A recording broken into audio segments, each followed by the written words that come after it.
ایک وقت ایسا آیا کہ اللہ تعالیٰ نے حضرت ابراہیم کو بہت زیادہ مال عطا فرمایا. اتنے اونٹ گنے نہیں جاتے، گائیں اتنی زیادہ کہ شمار نہیں ہوتی، بکرے بکریاں اتنی زیادہ کہ شمار، بہت زیادہ مال اللہ نے عطا فرمایا. اور ابھی کچھ عرصہ پہلے آپ پیچھے جائیں نا تو جو لفظ مال تھا وہ روپے پہ تو بولا ہی نہیں جاتا، وہ جانوروں پہ بولا جاتا. بہت زیادہ مال اللہ نے دیا، بکریاں، گائیں، اونٹ، بیل، بڑا کچھ. رب کریم نے فرشتوں سے فرمایا کہ واتخذ اللہ ابراہیم خلیلا، ابراہیم میرا دوست ہے. تو فرشتے کہنے لگے یا اللہ جسے اتنا کچھ دیا جائے اس نے دوست تو بننا ہی ہوتا ہے، تو نوازا ہی پڑا ہے، اتنا مال، اتنے کھیت کھلیان، اتنا کچھ. اللہ کریم نے فرمایا جاؤ آزمائش کر لو، امتحان لے لو. فرشتہ امتحان لینے پہنچ گیا. حضرت ابراہیم کے جانور چر رہے ہیں چراگاہ میں، حضرت ابراہیم بھی ہیں، غلام بھی ہیں، بہت بڑا ریوڑ ہے. آپ تشریف فرمائیں. ایک فرشتہ آیا تو کھیت میں چھپ کے بیٹھ گیا اور بلند آواز سے کہنے لگا سبحان اللہ والحمد للہ ولا الہ الا اللہ واللہ. یہ تسبیح بڑی پسند ہے، محبوب نے ان کی فضیلت بیان کی. اب وہ حضرت سیدنا ابراہیم علیہ السلام کھڑے تھے تو وہ کھیت میں بیٹھ کے تسبیح پڑھنے لگا سبحان اللہ والحمد للہ ولا الہ الا اللہ. حضرت ابراہیم کہنے لگے یہ میرے رب کا نام کون لے رہا ہے؟ بڑی اس کی میٹھی آواز ہے، بڑی، کون ہے؟ ڈھونڈنے لگے، گھومتے گھومتے اس کے پاس چلے گئے. فرشتہ انسانی شکل میں، تو میرے رب کا ذکر کر رہا تھا؟ اس نے کہا میں ہی کر رہا تھا. فرمانے لگے یار ایک دفعہ پھر نہیں کرتا؟ تو کہنے لگا ابراہیم پہلے تو میں اپنی مرضی سے کر رہا تھا، تو کہتا ہے تو پیسے لگیں گے، پیسے ہیں تو کر دیتا ہوں. حضرت ابراہیم کہنے لگے بول تو کیا لے گا؟ میرے اللہ کا ذکر سنانے کا کیا لے گا؟ کہنے لگا جتنی بکریاں آپ چلا رہے ہیں ساری دے دے تو میں اللہ کا ذکر سنا دیتا ہوں. اور آپ نے فرمایا بس جا تیری ساری ہوئی، میرے رب کا ذکر سنا. اور پھر شروع ہو گیا سبحان اللہ الحمدللہ ولا الہ الا اللہ واللہ اکبر. حضرت ابراہیم علیہ السلام کیف میں، یار پھر ذرا سنا، نا علما وچ پھسا سانو، تو یار دی گل سنا سانو، ذرا دوبارہ سنا. پھر سنایا، ایک دفعہ پھر کہا. فرشتہ کہنے لگا بس جی آپ کے پیسے پورے ہو گئے. حضرت ابراہیم کہنے لگے چل ایک دفعہ اور سنا. کہنے لگا پیسے لگیں گے. تو کیا لے گا؟ کہنے لگا گائیں بھینسیں ساری میری. فرمایا بس یار اتنی قیمت، تو سنا صحیح، سارا کچھ ہی تیرا. پھر شروع ہو گیا سبحان اللہ والحمدللہ ولا الہ الا اللہ واللہ اکبر. گائیں دے دیں، بھینسیں دے دیں، وہ ذکر سناتا ہے. حضرت ابراہیم کبھی مچلتے ہیں، کبھی روتے ہیں، کبھی آہیں پڑھتے ہیں. تو میرے رب کا نام لے رہا ہے، ذرا پھر سے لے. کیف جاری ہے. کہنے لگا بس بھائی. حضرت ابراہیم فرمانے لگے تو اور لے لے جو لینا ہے، مجھے ذکر سنا. اس نے کہا ابراہیم بکریاں میں لے چکا، گائے بھینسیں میں لے چکا، اونٹ رہ گئے، سارے لے لوں گا پھر ذکر سناؤں گا. فرمایا جا تیرا ہوا تو ذکر سناتا رہ، میں دیتا ہوں. دے دیا. کچھ دیر ذکر کیا تو اب خاموش ہو گیا. حضرت ابراہیم خلیل اللہ علیہ السلام فرمانے لگے ذکر سنا. کہنے لگا ابراہیم اب تیرے پاس دینے کو کیا ہے؟ ہر چیز تو میں لے چکا.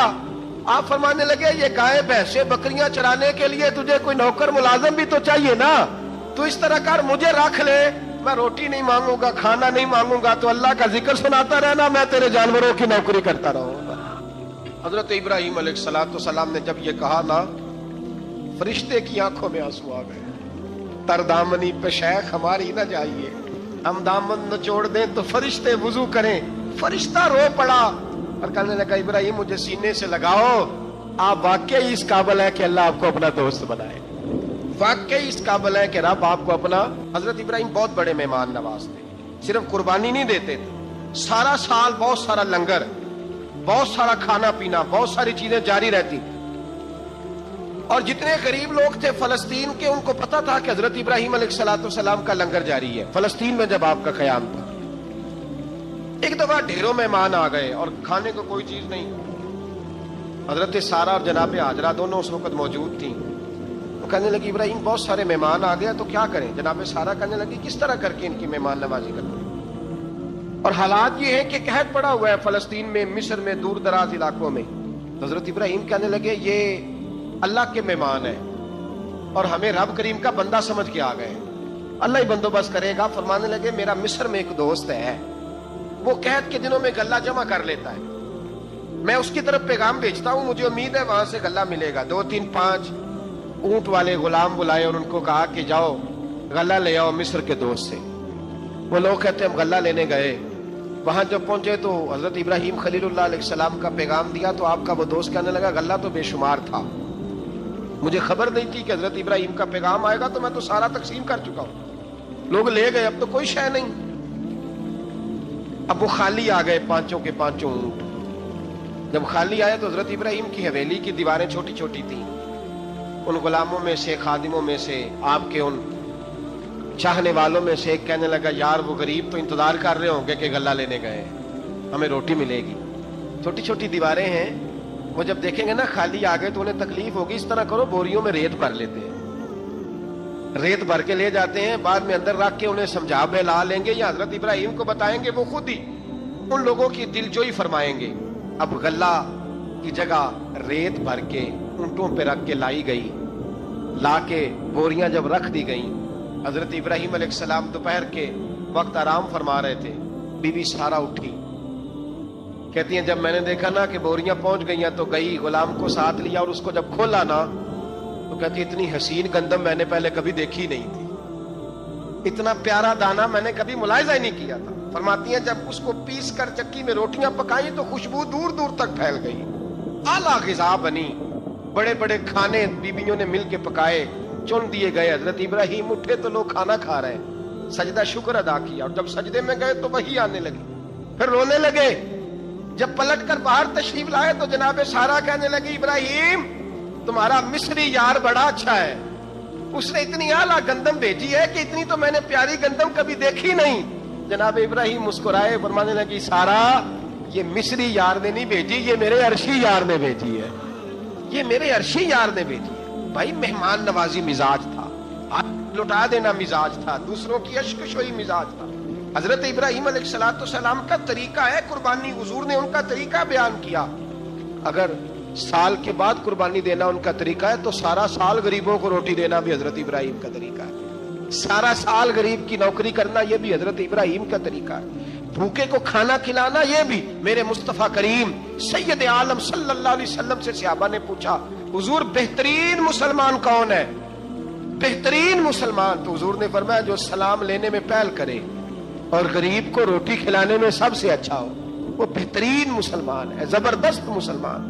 ہمارے ہاں دعوتیں ہوتی ہیں تو امیروں کی، افطاریاں ہیں تو امیروں کی، اور میرے مصطفیٰ کریم علیہ السلام نے فرمایا بدترین دعوت ہے جس میں امیر بلائے جائے غریب نہ بلائے جائے، وہ بدترین دعوت۔ حضرت ابراہیم کا طریقہ رہا ساری زندگی مہمان نوازی، اور میرے بھائی یہی محبت انہیں میرے مصطفیٰ سے بھی تھی۔ ایک نبی گھر بنا رہا ہے، دوسرا بنوا رہا ہے، حضرت اسماعیل علیہ السلام پتھر اٹھا اٹھا کے لا رہے ہیں، جناب ابراہیم بنا رہے ہیں۔ جب خانہ کعبہ بن گیا تو کہنے لگے ربنا وابعث فیہم رسولا، اے اللہ اب اسے بسانے کے لیے اپنا آخری رسول بھی عطا فرما۔ نبی پاک فرماتے ہیں میں دعا ہوں حضرت ابراہیم کی، اور حضرت ابراہیم سے رب کریم نے فرمایا چل ابراہیم کوئی چیز دے، تو کہا یا اللہ تینوں ہی تیرے نام پہ قربان کرتا ہوں، تیری ہوئی ساری، ہر شے تیری۔ حضرت ابراہیم نے دین کے لیے، آپ شہر بابل کے قریب پیدا ہوئے، وہاں سے مصر آئے، مصر سے فلسطین آئے، اور فلسطین سے آ کر کے کعبہ آباد فرمایا۔ زندگی سفروں میں گزری، سفر ایک تکلیف والی چیز ہے، پر حضرت ابراہیم نے وطن چھوڑ دیا، گھر چھوڑ دیا۔ جان بڑی عزیز ہوتی ہے، تو حضرت ابراہیم نے جب دین کے لیے نکلے تو جد و جہد کی، گھر کے اندر بھی گھر کے باہر بھی۔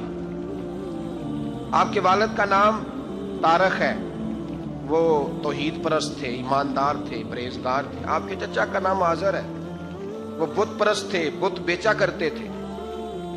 حضرت سیدنا ابراہیم علیہ السلام جب میدان عمل میں نکلے تو حضرت ابراہیم علیہ السلام نے اپنے گھر سے جہاد شروع کیا، لڑنا پڑا، گھر کے اصولوں سے، چچا نے جو رواج بنائے ہوئے تھے اس رواج سے ٹکرائے۔ فرمایا میں اپنے گھر کے اندر یہ بت پرستی نہیں ہونے دیں گا۔ چچا کو ایک دفعہ نہیں بار بار 100 دفعہ سمجھایا۔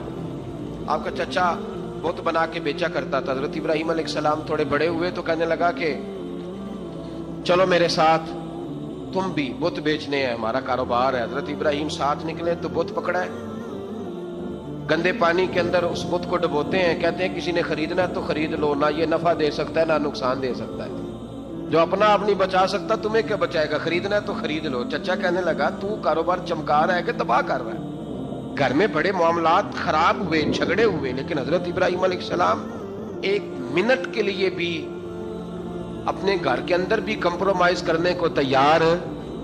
یہ تھوڑا مشکل میں نے پہلو چھیڑ دیا ہے، یہ تھوڑا مشکل پہلو چھیڑ دیا ہے. تھوڑا سمجھدار آدمی ہے پر بیوی سے پردہ نہیں کرا سکتا، سیانا ہے، پنچایت کا بندہ ہے، جو اس سے آپ کہیں گے وہ بات یہ سنائے گا، لیکن کہتا نہیں جی میں نے کوشش کر لی ہے. اس قسم کی کوشش ہے صاحب، کیسے ہو گیا؟ حضرت ابراہیم علیہ السلام نے گھر کے اندر سے فرمایا نہیں کرنے دوں گا. گھر کے اندر بھی ٹکرائے، فرمایا تم جو بھی ہو پاش پاش کیا چچا کے اصولوں کو، اور باہر جب نکلے تو صرف علاقے کے چیئرمین سے نہیں ٹکرائے، ایم پی ایم این اے وزیر مشیر سے نہیں ٹکرائے. سپر پاور نمرود دنیا کا واحد حکمران تھا اس وقت، دوسرا کوئی حکمران ہی نہیں تھا، اکیلے حکمران سے جا کر ٹکرائے. کوئی ساتھ فوج نہیں تھی، کوئی ساتھ ان کے طاقت بظاہر دنیا داری کی کوئی نہیں تھی، پر حضرت ابراہیم جا کے ٹکرائے. اور میرے رسول پاک صلی اللہ علیہ وسلم نے سند بیان کی، فرمایا افضل الجہاد کلمۃ الحق عند سلطان الجابر. فرمایا سب سے افضل جہاد یہ ہے کہ تو ظالم بادشاہ کے سامنے کھڑے ہو کے حق بات بیان کر لے. یہ سب سے بڑا جہاد ہے، یہ سب سے افضل الجہاد ہے کلمۃ الحق عند سلطان الجابر، سب سے بڑا جہاد. حضرت ابراہیم کھڑے ہو گئے، سپر پاور سے ٹکرائے. یہاں ہم لوگ حکمتوں کا شکار ہیں، دیکھیں گے، کریں گے، سوچیں گے، اور مولوی صاحب کو ویسے کہتے ہیں آپ پرہیز کریں سیاسی باتوں سے. بھئی اللہ کے ہر نبی نے جا کے وقت کے ظالم حکمران کو لتاڑا ہے، للکارا ہے. یہ تو مشن انبیاء ہے.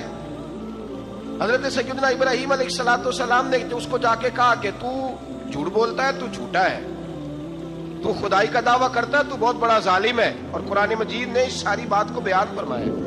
حضرت ابراہیم علیہ السلام سے کہنے لگا میں رب ہوں. تو آپ نے فرمایا میرا رب تو وہ ہے جو زندہ کرتا اور مارتا ہے.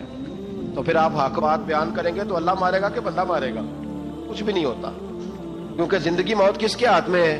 اللہ کے ہاتھ میں. زندگی موت اللہ، کچھ بھی نہیں ہوتا. انسان صحیح سمت کا تعین کرے اور صحیح چلے. حضرت علی شیر خدا سے کسی نے کہا تھا کہ آپ کے بڑی دشمنی ہے، کوئی محافظ رکھ لیں. آپ فرمانے لگے موت خود بہت بڑی محافظ ہے، وقت سے پہلے آتی ہی نہیں. بڑی محافظ ہے وقت سے پہلے. علامہ نورانی رحمۃ اللہ تعالیٰ علیہ کراچی جیسے شہر میں رہا کرتے تھے، جہاں کام کام پہ خطرہ تھا. لوگوں نے کہا حضرت اتنے بڑے لیڈر ہو، آپ کی جماعت کی 62 سیٹیں ہوئی قومی اسمبلی میں، ایک ایسا وقت بھی آیا تو کوئی ایک آدمی بندوق والا. آپ فرمانے لگے مجھے ضرورت ہی نہیں، اس لیے کہ جس خدا رسول کے لیے میں نکلا ہوں وہ خود ہی حفاظت کرنے والے ہیں، ضرورت نہیں ان چیزوں. تو بھائی حضرت ابراہیم ٹکرائے، اور آپ کا انداز کیا ہے؟ جا کے کہا کہ تو نہیں، خدا وہ ہے جو زندہ کرتا. اور اس نے ایک بیوقوفوں جیسی دلیل دی. ایک آدمی کو کل پھانسی دینی تھی تو اس کو بلایا، کہنے لگا تجھے کب پھانسی ہے؟ اس نے کہا کل. کہنے لگا جا تجھے آزاد کیا، زندگی دی، اس کو چھٹی دے دی. ایک عام آدمی بیچارہ بیٹھا تھا، اس کو پکڑ کے نا کہنے لگا اس کی گردن اڑا دو.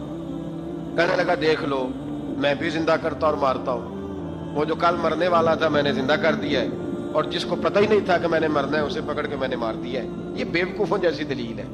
حضرت سیدنا ابراہیم علیہ السلام چاہتے تو اسی وقت دلیل توڑ دیتے کہ تو کیا بیوقوفوں جیسی بات کر رہا ہے، اگر تو زندگی دیتا ہے تو مرے ہوئے میں جان ڈال کے دے جس کو تو نے مارا ہے. لیکن حضرت ابراہیم نے دیکھا کہ بیوقوف ہے، بیوقوفوں سے بحث نہیں ہوتی، دلیل بدل لی جاتی ہے، ان کی عقل کے مطابق بات کی جاتی ہے. حضرت ابراہیم فرمانے لگے میرا رب وہ ہے جو سورج مشرق سے نکالتا ہے اور مغرب میں غروب کرتا ہے. تو اگر رب ہے تو مغرب سے نکال کے مشرق میں غروب کر. فبہت الذی کفر، کافر لاجواب ہو گیا، اس کے پاس اس چیز کا کوئی جواب نہیں تھا. علامہ اسماعیل حقی نے خوبصورت فکرہ لکھا ہے، خوبصورت جان ڈال دی ایک جملہ کہہ کے. حضرت سیدنا علامہ اسماعیل حقی رحمۃ اللہ علیہ فرمانے لگے چونکہ نمرود بیوقوفوں جیسی باتیں کر رہا تھا، اگر وہ یہ کہہ دیتا نا کہ میں سورج کو نکالتا ہوں مشرق سے،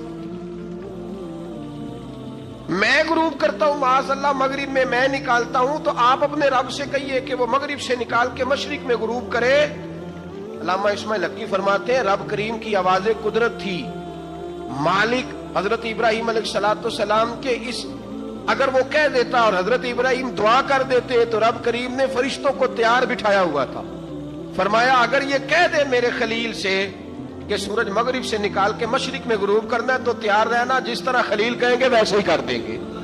واتخذ اللہ ابراہیم خلیلا, ابراہیم ہمارا دوست جو ہوا, جیسے کہے گا ویسے کر دیں گے. حضرت سیدنا ابراہیم علیہ السلام کی باتوں کا جب جواب نہ دے سکا, دلیل نہیں بندہ دیتا, پھر لڑائی کرتا ہے, پھر جھوٹے موٹے اعتراض کرتا ہے. دلیل ختم ہوتی ہے تو لوگ ذاتیات میں اترتے ہیں, کہتے ہیں یہ کھانستا صحیح نہیں, دیکھتا صحیح نہیں. دلیل ختم, اب ذاتیات پہ اترے, کہنے لگے مجھے پتہ چلا ہے کہ یہ فلانی جگہ گیا تھا تو وہاں جا کے اس نے اس طرح کیا. پھر لوگ ذاتیات پہ اترتے ہیں, جب دلیل کا جواب دلیل سے نہیں دے پاتے پھر ذاتیات پر اتر کر حملے کرتے ہیں. حضرت ابراہیم کے دلائل کا جواب نمرود نہ دے سکا تو کہنے لگا کہ اس کو آگ میں ڈال دو. قوم گئی ہوئی تھی ساری, آپ نے بات سنی ہوئی ہے, میں نے صرف اشارہ دینا ہے, میلے پہ حضرت سیدنا ابراہیم علیہ السلام نے سارے بت توڑ دیے, کلاڑا بڑے بت کی گردن پہ رکھا. واپس آئے, کہنے لگے بت کس نے توڑے ہیں؟ تو فرمایا اس سے پوچھو جس کی گردن پہ کلاڑا ہے. کہنے لگے یہ تو بول ہی نہیں سکتا. تو فرمانے لگے بڑے بیوقوف ہو جو بولتا ہی نہیں, سنتا ہی نہیں, اپنا آپ نہیں بچا سکتا, اس کی پوجا کرتے ہو. کہنے لگے پکڑو, دلیلیں ختم ہو گئی, اس کو آگ میں ڈالو. بہت بڑی حویلی 45 فٹ مربع پہ مشتمل ایک حویلی بنائی گئی اور 45 فٹ اونچی. مختلف روایات, علامہ اسماعیل حقی کہتے ہیں کہ 3 مہینے تک نمرود نے کہا کہ اس کے اندر لکڑیاں ڈالو. لوگ پوچھنے لگے کتنی دنیا جلانی ہے؟ کہنے لگا بندہ تو ایک جلانا ہے, پر بندہ بڑا تگڑا ہے, ایک بندہ. 3 مہینے لکڑیاں ڈالی گئیں. اور لوگوں کی جو تہمات ہوتی ہیں نا وہ بڑی عجیب ہوتی ہیں. تہمات میں نے بڑی تفصیل سے رمضان المبارک میں گفتگو کی تھی. بدشگونی, تہمات لوگ لیتے ہیں. اس وقت بھی لوگ تہمات کا شکار ہو گئے. عقیدہ بگڑ جاتا ہے تو وہ عجیب و غریب باتیں کرنے لگتا ہے. تہمات کا شکار ہو گئے. بیبیاں نظر مانتی, میں بیمار ہوں, اگر صحیح ہو گئی تو اتنے میں لکڑی دوں گی حضرت ابراہیم کی آگ جلانے کے لیے. ایک عورت لے کے جا رہی ہے لکڑیاں. ایک نیک دل آدمی نے اس سے پوچھا کہاں جا رہی ہو؟ کہنے لگی میں نے منت مانی تھی تو حضرت ابراہیم علیہ السلام کو معاذ اللہ جلانے کے لیے لکڑیاں لے کے جا رہی ہوں. تو وہ رب کریم کے بندے کہنے لگے تو ڈھونڈتی رہے گی, تجھے وہ جگہ ملے گی نہیں. وہ بی بی کئی مہینے گھومتی رہی, جگہ ہی نہیں ملی جہاں لکڑیاں ڈالنی, ماری گئی. تہمات کا شکار ہوئے بہت سارے لوگ. تہمات کا بھائی, تہمات دین کے اندر منع ہے. تہمات دین میں کوئی نظر ماننا, کوئی کسی بزرگ کے مزار پہ جا کے سالے ثواب کے لیے کوئی چیز ماننا, یہ تو درست ہوا. لیکن غیر شرعی نظریں مان لینا کہ میں آ کے گرد چکر لگاؤں گا, میں جناب وہاں جا کے یہ والا تماشا کروں گا, میں دھاگا باندھوں گا, میں رسا کاٹوں گا, میں وہاں گندے ہو سے پانی پیوں گا, ان کی شریعت اجازت, یہ تہمات ہیں, بدشگونی ہے. دین میں ان کی کوئی گنجائش. آپ نظر ماننے سے پہلے بھی کسی عالم سے رابطہ کریں کہ میں منت مانگنے لگا ہوں تو کیسے ماننی چاہیے, کا طریقہ پوچھیں. ایسے ہی غلط چیز کی منت تھوڑی مان لی جائے گی. 12 علامدام برسرے مطلب حضرت ابراہیم کے لیے آگ جلائی گئی. 45 فٹ اونچی آگ ہے, پرندہ بھی اوپر سے گزرتا ہے تو نیچے گر جاتا ہے جل کے. اتنے دن لگا کے آگ جلائی گئی. اب حضرت ابراہیم کو جلایا جانے لگا ہے. یہاں تو موجیں ہے نا, جو کسی ادارے کا سربراہ ہے اس کے لیے موج ہے, کسی جگہ آفیسر بن گیا تو موج ہے, پیر صاحب کے لیے موج ہے, علامہ صاحب کے لیے موج ہے, خطیب صاحب کے لیے موج ہے. جلنا کس کو پڑتا ہے؟ وہ حال ہی کوئی نہیں رہا اللہ ماشاء اللہ. وہ لوگ گزر گئے جو تکلیفیں سہ کے کام کرتے تھے, گزر گیا زمانہ. حضرت سیدنا ابراہیم علیہ السلام کو جلایا جانے لگا ہے تو اب اتنی بڑی آگ ہے تو ڈالیں کیسے؟ شیطان نے تجویز دی کہ منجنیق بناؤ. منجنیق, بڑے بڑے بانس باندھ کے ان کے نیچے رسا باندھو. وہ جس طرح جھولنے کے لیے جھولا بنایا جاتا ہے, اس طرح ایک منجنیق پرانے زمانے میں اس میں پتھر رکھ کے پھینکے جاتے تھے دشمنوں پہ. وہ منجنیق بنائی گئی کہ دور سے حضرت ابراہیم کو پھینکیں گے. ہاتھ حضرت ابراہیم کے باندھ دیے, پاؤں مبارک باندھ دیے. پوری زمین پہ ایک نام لینے والا خدا کا, اور اس کو آج رسیوں میں جکڑا ہوا ہے. جب پھینکا جانے لگا نا آگ میں تو حوریں رونے لگی, فرشتے تڑپنے لگے, اے اللہ یہ کیا ہونے لگا ہے؟ ایک تیرا خلیل اور وہ بھی آگ میں. فرمایا جاؤ جا کے اس سے کہو اگر تمہاری مدد لیتا ہے تو اسے بچاؤ.